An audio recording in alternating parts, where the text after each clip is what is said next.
আসসালামু আলাইকুম রহমতুল্লাহ। দূরে এবং কাছে যে যেখান থেকে আমাদের দেখতে পাচ্ছেন, আমরা এই মুহূর্তে রয়েছি মদিনার বিখ্যাত ঐতিহাসিক মসজিদুল কিবলাতাইন।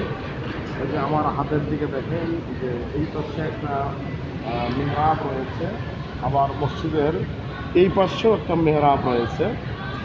ঘটনাটা ঘটেছিল আল্লাহ রাসূল সাল্লাল্লাহু আলাইহি ওয়াসাল্লাম তিনি হিজরত করে মদিনায় আসার পরে 16 কিংবা 17 মাস এই দিকে, অর্থাৎ বাইতুল মুকাদ্দাসের দিকে মুখ করে উনি নামাজ আদায় করেছেন।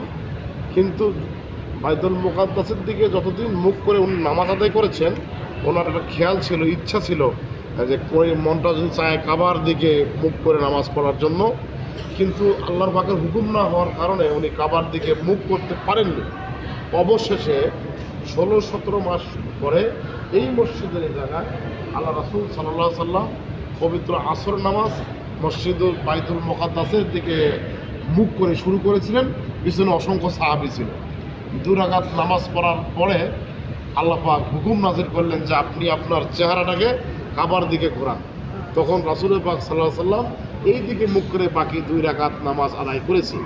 একই মসজিদে এক ওয়াক্ত নামাজ 2 দিকে মুখ করে আদায় করার কারণে এই মসজিদের নাম হয়েছে মসজিদুল কিবলাতাইন। বলেন তো কি? দুই কেবলার মসজিদ, এইদিকে একটা কেবলা, এইদিকে একটা কেবলা। এখানে আমরা আসলাম, আল্লাহ পাকের এই নিদর্শন সচক্ষে দেখলাম, 2 রাকাত নামাজ আদায় করলাম। আপনাদের কেমন লাগলো? আলহামদুলিল্লাহ। আল্লাহ যেন আমাদের এই সফর কবুল করে। আপনাদের ভালো লাগবে ইনশাআল্লাহ, এটা ভালো লাগার জায়গা। আমরা এখন আরও সামনে আরও গুরুত্বপূর্ণ জায়গা আমাদের রয়েছে, আমরা সেগুলো দেখবো ইনশাআল্লাহ। আল্লাহ পাক আমাদের হেদায়েতের উপর রাখুক, বলেন আমিন।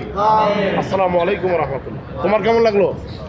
আলহামদুলিল্লাহ, এখানে আসি আমার নামাজ পড়ে অনেক ভালো লাগলো, আনন্দিত হইলাম। শুকরিয়া।